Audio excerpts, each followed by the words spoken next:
Ever wondered what steps farmers should follow to grow food for millions? मतलब कभी आपके mind में ऐसा विचार आया हो, कभी ऐसा थॉट आया हो कि चलो ये जो खेती बाड़ी होती है, तो ये खेती करते टाइम जो किसान है वो क्या क्या करते होंगे, कैसे खेती करते होंगे, जाते होंगे सीधे बीज लेते होंगे और सीधे खेत में डाल देते होंगे, या उससे पहले भी कुछ होता होगा, या बीज डालने के बाद भी कुछ और होता होगा। तो आज हम इन्हीं सब चीज़ों के बारे में बात करेंगे। तो खेती करते टाइम जो जो स्टेप्स फार्मर्स फॉलो करते हैं उन स्टेप्स को कहा जाता है एग्रीकल्चर प्रैक्टिसेस। एग्रीकल्चर प्रैक्टिसेस ऐसा सेट ऑफ प्रैक्टिसेस है, मतलब ऐसे स्टेप्स हैं जिनको खेती करते टाइम फॉलो किया जाता है। और आज हम वन बाय वन उन्हीं स्टेप्स के बारे में डिस्कस करेंगे, जिसमें कि सबसे पहला स्टेप होता है हमारा preparation of soil. Preparation of soil का मतलब होता है कि भाई खेती करने से पहले हमें उस जगह की मिट्टी को क्या करना पड़ता है, तैयार करना पड़ता है। अब तैयार करना पड़ता है का मतलब क्या है? वैसा तो है नहीं कि भाई वो कोई लेडी है तो उसको एकदम बढ़िया से ड्रेस व्रेस पहना के तैयार करेंगे।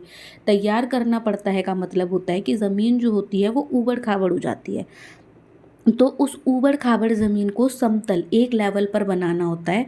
और इसी को कहते हैं प्रिपरेशन ऑफ सॉइल, जिसमें हम क्या करते हैं, मिट्टी को जो कि ऊबड़ खाबड़ हो चुकी है उसको एक सेम लेवल पर लेकर आते हैं। ये स्टेप हो गया हमारा, हमने मिट्टी जो ऊबड़ खाबड़ थी उसको एक लेवल पर ले आए हैं। अब सेकंड स्टेप आता है हमारा, जिसको हम बोलते हैं सोइंग। सोइंग का मतलब होता है बीज को बोना, ठीक है, जिसको हिंदी में आई थिंक बुवाई कहा जाता है। बुवाई का मतलब होता है कि अच्छे क्वालिटी के जो सीड है, जो भी फसल आप उगाना चाहते हैं उस फसल के जो अच्छे क्वालिटी के सीड हैं उन सीड्स को लेना और उनको मिट्टी में बो देना, इसको कहते हैं सोइंग। अब आपने खेत की मिट्टी को एक लेवल कर लिया, मिट्टी को लेवल करने के बाद आपने उसमें बीज भी बो दिया। बीज बोने के बाद जो अगला स्टेप आता है हमारा, थर्ड स्टेप जो है, उसमें उसको बोलते हैं हम एडिंग मैन्योर एंड फर्टिलाइज़र। अब वो फसल जो है वो उग पाए, वो जो बीज है उसमें से न्यू बेबी प्लांट जो है वो ग्रो कर पाए, या जब वो ग्रो कर रहा है उस टाइम पे उसको चाहिए न्यूट्रिशन, और वो न्यूट्रिशन उसको मिलता है सॉइल से। और उसी न्यूट्रिशन की क्वांटिटी को बढ़ाने के लिए हम क्या करते हैं, सॉइल के अंदर मैन्योर या फिर फर्टिलाइज़र का यूज़ करते हैं, जिसको हिंदी में खाद या उर्वरक भी कहा जाता है।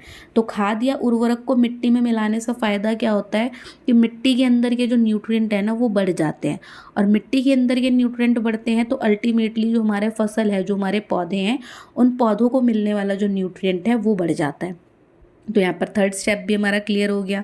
हमने मिट्टी तैयार कर ली, हमने बीज बो दिया, हमने उसमें फर्टिलाइज़र और मैन्योर मिला दिया।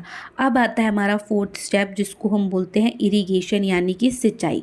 अब जब पौधा बढ़ता है तो पौधे को नॉर्मल सी बात है कि पानी भी चाहिए, और पौधे तक पानी को पहुँचाना, हमारी फसल तक पानी को पहुँचाना, इसी को हम क्या कहते हैं, इरिगेशन यानी कि सिंचाई कहते हैं, जिसमें रेगुलरली पानी क्या करा जाता है, फसलों तक पहुँचाया जाता है। पानी भी पहुंचा दिया। अब आ जाते हैं फिफ्थ स्टेप पे। फिफ्थ स्टेप है हमारा वीडिंग। वीडिंग का मतलब होता है कि हमारी क्या बोलते हैं, जो फसल होगी उस फसल में कई बार अनवांटेड प्लांट भी उग जाते हैं जो हमें नहीं चाहिए। जो खरपतवार होती है, जो बेफालतू की घास फूस जो है, जो वहाँ पर उगाई है, वो हमारे किसी काम की नहीं है।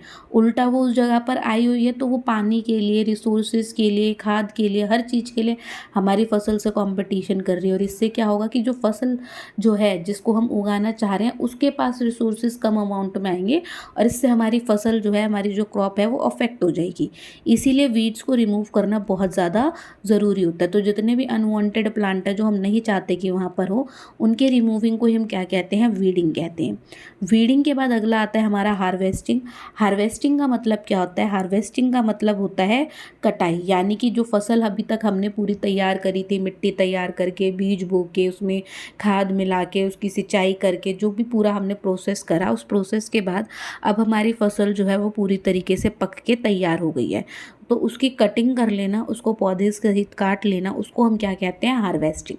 और हार्वेस्टिंग के बाद आता है हमारा लास्ट स्टेप, जिसको हम बोलते हैं स्टोरेज, यानी कि उसको स्टोर करके रखना, भंडारे में भर के भंडार करके रखना उसका, जिसको कहा जाता है स्टोरेज। और इसमें क्या किया जाता है कि जो भी हमारी फसल है उसको गोदाम के अंदर सेफली स्टोर करके रखा जाता है, और ताकि वहाँ पर उसे मौसम की मार से बचाया जा सके, कीटों से बचाया जा सके, इंसेक्ट से बचाया जा सके, और इस तरीके से हमारी पूरी की पूरी जो फसल होती है वो तैयार हो जाती है।